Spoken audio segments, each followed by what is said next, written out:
You've been saving money for 3 years. You heard about real estate investing and you know this is your path to financial freedom. You hear about other people having success and you feel a little twinge of jealousy. You want to have some too. You finally find a deal, it looks great on the spreadsheet, you're salivating, you buy it, and you're telling the world that you are now a real estate investor and everyone needs to know it. And then the truth hits. You screwed up bad. The deal is nothing like what you thought. You were taken advantage of, and now you got to get out of this hole. In this video, we're going to talk about what to do when that happens to you. Hey, David, I bought my first property and I messed up. I purchased this out-of-state rental through a turnkey provider without doing any due diligence.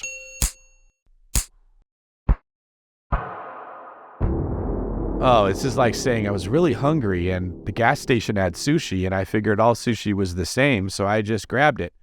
Okay, let's continue. Here are the numbers. The rent was supposed to be $1,300 a month. I'm betting that came from the turnkey company, didn't it? Purchase price was $140,000. Well, we're close to the 1% rule. I can see why this would have looked good. The mortgage is only $700. The property management is $130. The maintenance and vacancy is $130, meaning I would have a cash flow of $340 a month, which looks great on paper, right? Well, here's where it starts to go wrong. It's mid-February. I bought this property in September and still have no tenants. The property manager is a PITA, or a pain in the butt, to work with and takes days to respond. I've knocked the rent price down to $1,000 a month. That's much less than the $1,300 you're trying to get, just trying to get a tenant in there. We've had multiple showings, but nobody is interested enough to sign a lease. So what do? Here's a couple of options.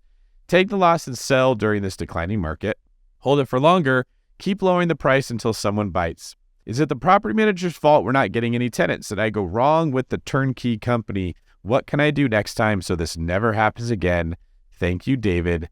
Please help me. First off, no shame, no judgment. We've all made this mistake if we worked with a turnkey company and took their information as our due diligence. So that's where you made your mistake, is you didn't do due diligence. You did let somebody else do due diligence. And to be fair, in my own portfolio, in my own businesses, almost every mistake that's come about, almost every time I've lost money has been because some other human being was in charge of something and did not do it the way that I would. And that's the same thing that happened to you here. So let's talk about options you might have. First off, don't buy from a turnkey company under the assumption of what they tell you. In fact, don't buy from a turnkey company at all unless you are already going to buy in that market and a property like this, and the turnkey company has to have it. If you know that you want to buy in this city and this neighborhood, and there's a turnkey company that has a property that is in turnkey condition, you're good to go. You would have bought that property from somebody else, so this is no different. They've just made the job easier for you. If you didn't know about that market, haven't researched that market, don't know anything about that neighborhood, and don't know anything about this asset class, don't think that buying from a turnkey company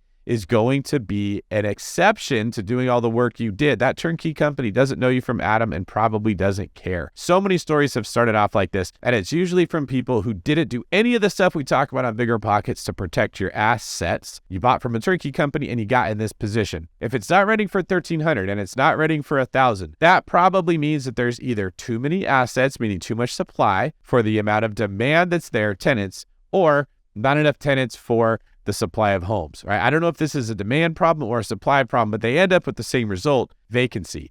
Dropping the price isn't necessarily helping. So here's the first thing I would do. We always try to make the easiest, the least intrusive, and the cheapest solution first before we move down like the ladder of options. So changing your property manager is a no-brainer. Should have already happened. I'm guessing that you are a very nice person, and that's why you haven't already done that. Well, stop being nice, because they're not being nice to you. You need to get your little sense of authority on here, and you need to find somebody that's going to represent you. Taking days to get back to you when they're not doing their job, this is either a person who's incompetent, doesn't know what they're doing, or knows they can't get this job done and they just don't know how to tell you that. So get rid of them. Find another property manager. The new property manager will probably give you information that you wish you had before you bought the deal, which brings to the principles that I talk about in long-distance real estate investing. Your property manager should be more than the person that manages your property.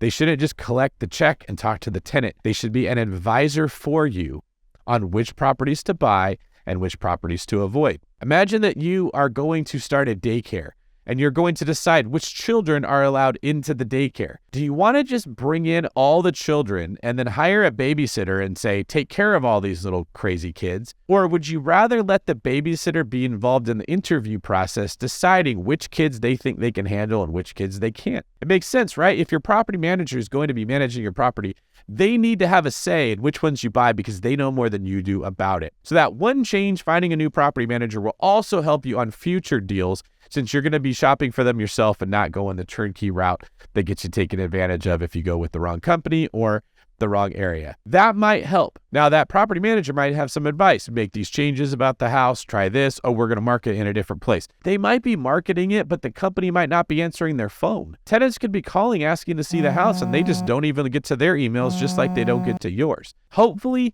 that's all that this takes. If that doesn't work and the new property manager says, I don't even think I can get this thing rented, I would recommend selling.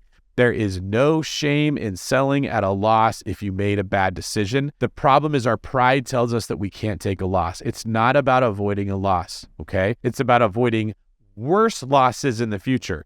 If you pay $140K for a house and you got to sell it for $115 or $120, don't look at it like you lost 20 or 25 grand. Instead, look at it like you saved 30 grand in case it's going to drop all the way to 90, right? Or that mortgage might never end up getting paid because you never can get this house rented out. Most of the turnkey companies operate in markets that are very difficult to manage rentals. That's why they're not keeping it for themselves. If these were great markets, the people who are putting them under contract and fixing them up would be keeping them. We tend to sell properties that don't work, which is why I'm telling you to try to sell it. Third piece of advice I'll have, and I don't know if this would work, but it might, depending on how much demand there is and the floor plan of your home. See if there's a way that you could take this one property and turn it into two.